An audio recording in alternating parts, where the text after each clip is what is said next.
very tried and true method of cracking open the shell that is EDG.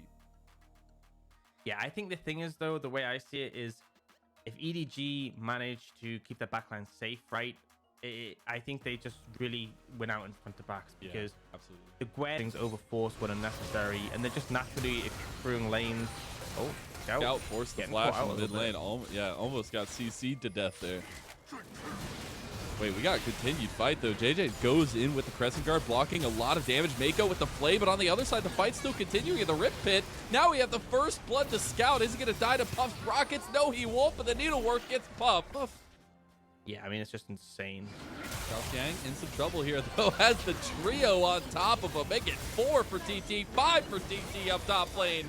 And they get their first kill. Find any headway in this game. Actually, getting a TP coming out mid. Viper getting in some trouble, but Nuke can't commit to the rest of the fight. Mako very, very low. There's a sleepy trouble bubble into the middle of it. Xiaoxiang going in. Gets 1 kill as well. There's the Moonlight Vigil onto the backline, too. It's a double kill for Xiaoxiang, and they're making him look great. There's Scout as well, picking up his own. We see TT look for an opportunity. A Med Knight coming in from Scout. Still pretty low on the BM book. Oh, TP on the flank. set. This is it. This is the play TT want to have. As New goes over the wall with the hook shot, the box comes out, the combo's there with the Galio, heroic entrance. But do they have the damage to really do this? The health bars for EDG are dropping here, and this is where Puff is shining. Look at Puff on the back line. He's getting excited, but the front line is now gone for TT, and Puff dies. Oh, no. Throat here. Frigid. He's least in. Let's see his smoothest moves. Viper's like, nah, you're not getting out of this one. He's going. He's Scout's dying. gonna get there's no hope. It will be soul point secured by EDG. You go one step closer to the Infernal Soul. TT want to make a play on it and have found JJ, but he has the Crescent Guard to block a lot of the damage. Hextech Ultimatum comes in. EDG try to save his life, but cannot do so. And we don't want to rush into this, because that's probably our biggest opportunity to throw the game, is going for a 4v5 without a Fed. Yeah, what were you saying? I'll let you finish. Yeah, I'll let you. They're just still in the base. I was going to try to find something, but EDG just don't want to let go. They want to finish this night quickly and get home to their new houses. Except for maybe Xiaoxiang. But it's EDG continuously pressuring here, and it might be a little bit of an overextension, but Mako says, nah, we going into fight, and Viper follows him with Scout. All they need is the 2 damage dealers, Ox. And apparently they're just going to get everything they came for. The in-hit goes down. Yeah, I mean, they are just relentless at this point. And again, Scout, he's fishing. A lot of damage to Southwind. They're going to wave coming in bot that's stacked up, and it's just going to be harassment from a distance. Scout is taking a fair bit of damage, but it's just not nearly enough. And now it's TT's last defense. Yeah, you got ultis aplenty for EDG. Get one last engage, and immediately Southwind is blown out of the water. Xiaoxiang going forward as well. The bodies are still there for EDG. Meanwhile, TT might not be able to say the same. The first Nexus tower did fall. We'll see this after this team fight, this AoE. Puff has the rockets going. He's got the lethal oh, nope, doesn't matter. Scout obliterates him. The last pieces will fall for TT, and the world champions of EDG will take game 1 of this best of 3.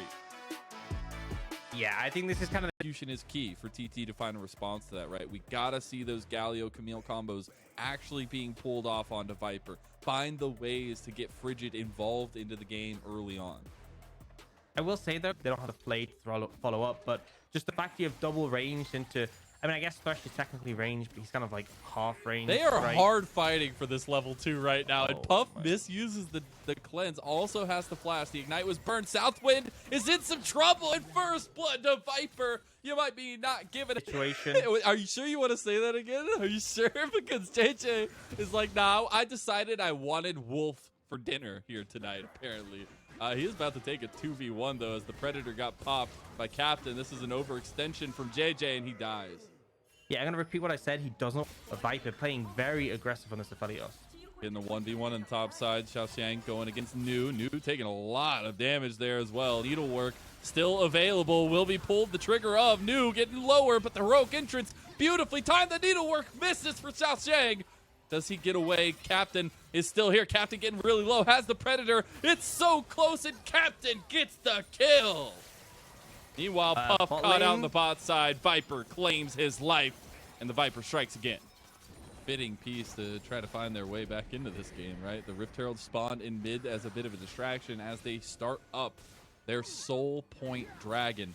Topside getting taken down by Xiaoxiang.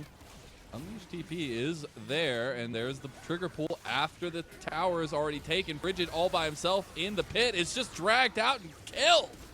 Xiaoxiang on the flank here as well. This is not the predicament that TT wanted to find themselves in, and Viper claims his own kill. Backline, Xiaoxiang gets the 2v1. Puff trying to get the excited resets, but he's got Scout bearing down on him. And yes, TT find a couple kills. They find a little bit of something, but will it be enough? I don't think so. Puff slowly but surely taken down by Scout and Mako, and Scout gets the laser beam of death. I mean, it's just... I'm excited I can go into the rest of the fight. Turns around, his team is no longer there, and EDG are knocking on the door yet again of bot lane.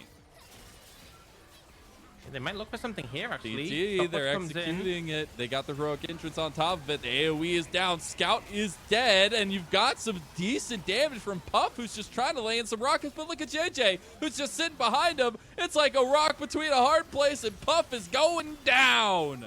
4 members strong of EDG surviving at Southwind. The only member of TT, okay, make it 3 EDG members. Southwind is able to take down plenty. Now they're kind of splitting between the two, but Viper is sure to get that inhib tower. Now let's start working on the inhib, potentially one more auto tech from that cannon. Now Xiaoxiang gets the engage on him. There goes the Galio Camille combo. Xiaoxiang dies, and it's a 4v5 now. JJ just kind of waiting there to not take the tower shots, but Nu does not die. Viper goes in for the Moonlight Vigil, but this makes things a lot more difficult to approach for the side of TT. And hey, TT get their first objective on the map in terms of towers, but they lose the fight in the base, and Captain is recalling now, just trying to get in there. TP'd behind them for the flank, but is not going to be able to complete it, and EDG is just going to finish the game before Captain can get anywhere close to his teammates. This is a monster performance from EDG, and the world champions are looking just strong again. Last pieces fall for TT, and it's going to be a quick 2-0 for EDG as they take down Captain, the last remaining member, and all TT got was 1 tower and a couple kills.